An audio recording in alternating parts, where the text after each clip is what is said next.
فتح مکہ مسلمانوں کی تاریخ کا سب سے بڑا فتح ہے۔ فتح مکہ کا واقعہ 8 رمضان المبارک کو ہوا۔ اس کا سبب قریش کی طرف سے نقض عہد ہے۔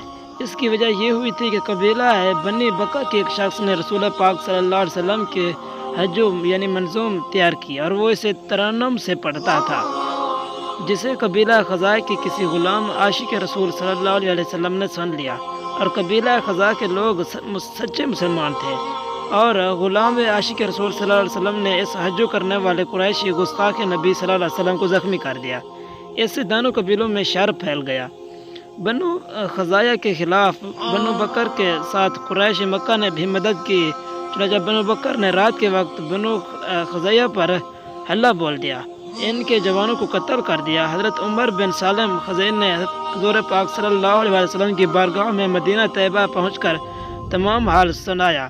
اس وقت آپ کے دونوں چشمان مبارک سے آنسو بہہ نکلے اور فرماتے رہے، خزاع منی و انا منہم، خزاع میرے ہیں، میں ان کا ہوں۔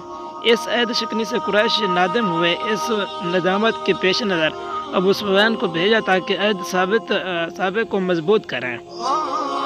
ابو سفیان پہلے رسول پاک صلی اللہ علیہ وسلم کی بارگاہ میں حاضر ہوا، مگر آپ صلی اللہ علیہ وسلم نے اس سے کوئی بات نہ کی۔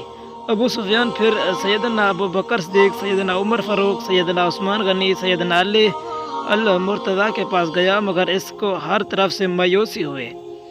ابو سفیان مایوس ہو کر لوٹا۔ اس نے واپس مکہ پہنچ کر کہا کہ انہوں نے میری کوئی بات نہیں مانی، لیکن میں نے حضور پاک صلی اللہ علیہ وسلم کے صحابوں کو دیکھا ہے، وہ تو اپنے آقا کے بہت بڑے فدائی میں ہیں۔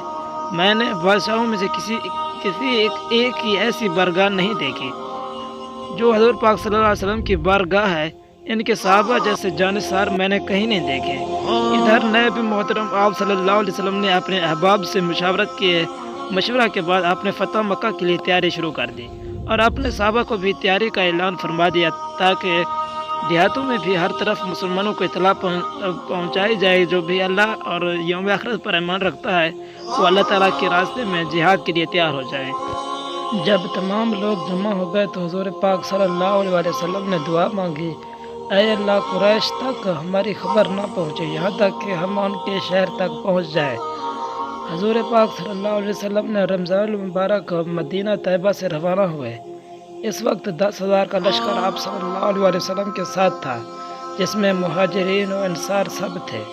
اللہ تعالیٰ نے حضور پاک صلی اللہ علیہ وسلم کی دعا قبول فرمائی اور آپ مکہ کے قریب پہنچ گئے، لیکن قریش تاحال بے خبر تھے۔ یہ بھی قریش پر شفقت تھی کہ وہ جنگ نہ کر سکیں، خود بخود تابع ہو جائے، اور حکم فرمایا کہ ہر قبیلہ اپنی جگہ پر آگ روشن کرے۔ ان سب کا نگران حضرت عمر رضی اللہ تعالیٰ عنہ کو مقرر فرمایا۔ قریش مکہ نے ابو سفیان کو بھیجا تاکہ حالات سے آگاہی حاصل کریں، اور کہا اگر محمد صلی اللہ علیہ وسلم ملیں تو ان سے ہماری امان طلب کریں۔ جب ابو سفیان رات کے وقت مرز حرام میں پہنچا تو آگ روشن دیکھی، تو کہا میں نے ایسی روشن آگ کبھی نہیں دیکھی سوائے میدان عرفات کی، اور ایسا لشکر تو کبھی نہ ہی دیکھا اور نہ ہی سنا۔ ابو سفیان کی حضرت عباس رضی اللہ تعالیٰ عنہ سے ملاقات ہوئی۔ حضرت عباس نے انہیں حضور پاک صلی اللہ علیہ وسلم کی خدمت میں لے کر آئے تاکہ ان کے لیے امان کو سوال کر سکیں۔ جب حضرت عباس رضی اللہ تعالیٰ عنہ ابو سفیان کو بارگاہ الہی میں لائے تو آپ صلی اللہ علیہ وسلم نے فرمایا، اے چچا، اسے اپنی رہائش میں لے جائیں، کل صبح کو میرے ہاں لانا۔ جب صبح ہوئی تو ابو سفیان کو حضرت عباس رضی اللہ تعالیٰ عنہ کے ہمراہ حضور پاک صلی اللہ علیہ وسلم کی خدمت میں لائے تو حضور پاک صلی اللہ علیہ وسلم نے ابو سفیان کو اسلام پیش کیا۔ اللہ تعالیٰ نے انہیں مسلمان ہونے کی توفیق بخشی۔ سفیان نے حضور پاک صلی اللہ علیہ وسلم سے ارشاد فرمایا، اگر قریش آپ کا مقابلہ نہ کریں بلکہ علیحدہ ہو کر بیٹھ جائیں اور آپ کے مقابلے سے ہاتھ روک لیں تو کیا انہیں امان مل سکتی ہے؟ تو آپ صلی اللہ علیہ وسلم نے فرمایا، بالکل انہیں امان مل سکتی ہے۔ تو حضور پاک صلی اللہ علیہ وسلم نے فرمایا، جو بھی ابو سفیان کے گھر میں داخل ہوا اسے امان ہے، ایسے ہی جو مسجد حرام میں ہو اور جس نے دروازہ بند کر دیا اسے بھی امان ہے، اور جس نے ہتھیار ڈال دیے اسے بھی امان ہے، اور جو دارالحکیم بن حزم میں داخل ہو اسے بھی امان ہے۔ تو حضور پاک صلی اللہ علیہ وسلم نے ابو زرع، جس کا حضرت ابو بلال رضی اللہ تعالیٰ سے بھائی چارہ مقرر کیا گیا تھا، کو جھنڈا دے کر حضرت بلال کو فرمایا کہ اعلان کرو اور جو جھنڈے تلے آئے گا اسے بھی امان ہے۔ یہ توصیہ اس لیے فرمائی کہ امان والوں کی بہبیت تھی کہ اس وقت ابو سفیان کے گھر اور مسجد حرام وغیرہ میں جگہ نہ رہی تھی۔ یہاں پر اعلان فرما دیا گیا کہ فلاں مرد عورتوں کو قتل کر دو، اگرچہ وہ خانہ کعبہ کے پردوں سے بھی لٹکے ہوں۔ ان میں ابن اختال وغیرہ تھے جن کو قتل کرنے کا حکم فرمایا اور نہایت درجہ کے سرکش اور حضور پاک صلی اللہ علیہ وسلم کے سخت مخالف تھے۔ خلاصہ یہ کہ آج آپ نے ایمان والے کو معاف کر دیا جس نے کفر پر اصرار کیا، اسے قیدی بنا لیا۔ حضور پاک صلی اللہ علیہ وسلم نے حضرت عباس کو فرمایا کہ ابو سفیان کو ایک تنگ وادی کے سرے پر کھڑا کر دیجیے یہاں تک کہ اللہ کا تمام لشکر گزر جائے تاکہ وہ یہ اسلامی لشکر کا نظارہ دیکھے۔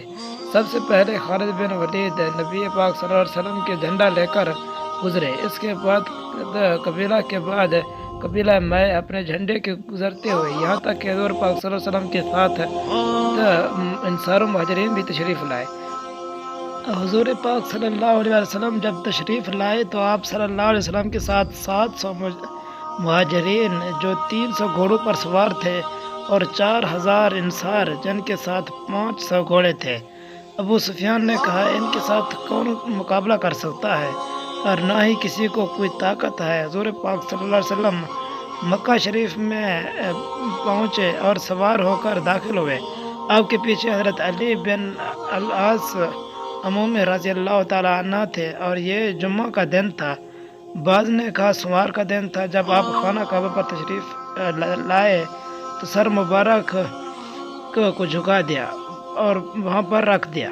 یہ آپ نے تواضع اور فتح مکہ کے شکر میں کیا اور اتنی بڑی جماعت مسلمین ساتھ لانے سے اللہ تعالیٰ کے حضور سر جھکایا۔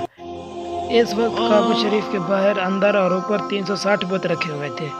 ہر قبیلے کا علیحدہ بت تھا۔ حبل ان کا سب سے بڑا بت تھا جو کہ خانہ کعبہ شریف کے دروازے کے قریب تھا، جسے باب الاسلام قدیم کے نیچے پھینک دیا گیا تاکہ اسے قیامت تک لٹکا دیں اور بت پرستوں کو عبرت ہو۔